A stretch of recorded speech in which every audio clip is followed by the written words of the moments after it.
শান্তিপূর্ণভাবে একটা হস্তান্তর হচ্ছে এবং আমার ধারণা যে এটা হুট করে হয়নি, এটা গত 2-3 মাস ধরেই আলোচনা হচ্ছে। ধোঁয়াশা খুব একটা নেই, এটা নিয়ে যাতে একটা মানে ব্যাপক কোনো না হয়, মানে স্বাভাবিক প্রক্রিয়ার মধ্যে দিয়ে যাচ্ছেন সম্ভবত, যেটা ইস্যু করে আবার দেখা গেলো ধর্ম করে রাস্তায় নেমে পড়লো কেউ কেউ, সেটা না হয়ে শান্তিপূর্ণভাবে একটা হস্তান্তর হচ্ছে এবং আমার ধারণা যে এটা হুট করে হয়নি, এটা গত 2-3 মাস ধরেই আলোচনা হচ্ছে। স্বাভাবিকভাবে একটা রাজনৈতিক সরকার সে তো চাইবেই যে তার এত যোগ্য দক্ষ লোকজন থাকতে তিনি কেন আগের রাষ্ট্রপতিকে মেনে নেবে। এখন এনসিপি বা জামাত যেভাবে চায় সেভাবে ধাক্কা দিয়ে ফেলে দিয়ে মব তৈরি করে বঙ্গভবন ঘেরাও করে ভাঙচুর করার মধ্য দিয়ে সেরকমভাবে চায় না।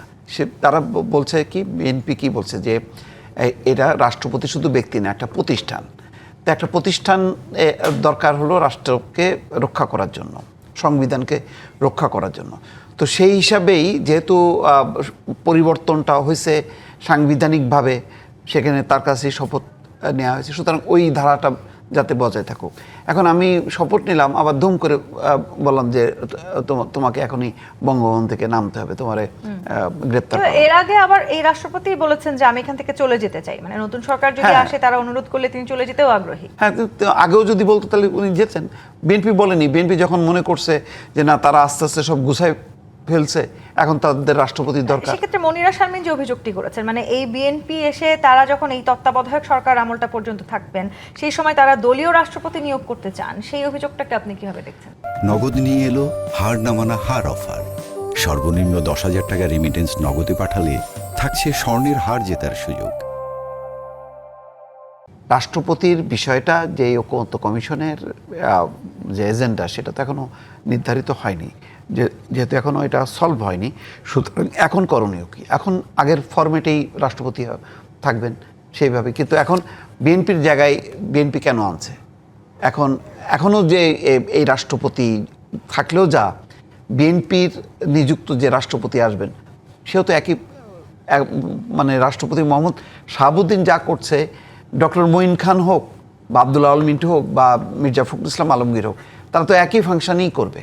তো সুতরাং এখানে কোনো পরিবর্তন নেই। এখন রাষ্ট্র সংস্কার বা পরিবর্তনে যদি রাষ্ট্রপতিকে ঘিরে যদি একটা ক্ষমতার বলয় তৈরি করা হয় সেটা তো অন্য বিষয়। সেই বিষয়টা তো আলাপ আলোচনার ব্যাপার, সেটা হয়তো 1 বছর 2 বছর 3 বছর পরে যখন এটা ঠিক হবে সেটা তো তখনকার ব্যাপার। কিন্তু এখন এই মুহূর্তে বিএনপি চায় যে তাদের এই ফরম্যাটেই তাদের একটা রাষ্ট্রপতিকে সামনে নিয়ে আসা।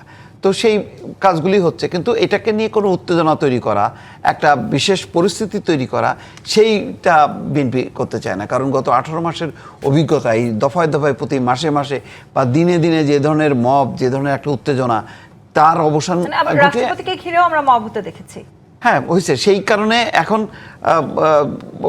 এই রাষ্ট্রপতিকে মানে ঘিরেও যাতে সেরকম কোনো পরিস্থিতি না হয়, সেই কারণে শান্তিপূর্ণভাবে স্বেচ্ছা, ওই যে আজকে সালাউদ্দিন আহমেদ যেটা বলছেন না, যে তিনি চাইলেই পদত্যাগপত্র দিলেই বিধান আছে, সরকারেরও কোনো সমস্যা নাই, সরকারের কোনো সমস্যা নেই, যে কেউ পদত্যাগ করতে পারে, ওইভাবে চাচ্ছেন। কিন্তু ফোর্স করে জোর করে আপনাকে পদত্যাগ করতে হবে, এই মুহূর্তে বঙ্গভবন থেকে বেরোতে হবে, বঙ্গভবন থেকে নামাই দিয়ে ট্রেনে হেসে তারে কারাগারে ঢুকানো, এরকম কোনো পরিস্থিতি বিএনপি চায় না। একটা সাংবিধানিকভাবে শান্তিপূর্ণ যেই রাজনৈতিক স্থিতিশীলতা আছে সেটাকেই রক্ষা করতে চাই বিএনপি, কিন্তু আবার একই সঙ্গে সে তার মতন করে একজন রাষ্ট্রপতি নিয়ে আসতে চায়। মানে এই মুহূর্তে আসলে রাষ্ট্রপতির ইস্যুতে এনসিপি কিংবা জামায়াত ঠিক যেভাবে চাইছে বিএনপি সেভাবে চাইছে না।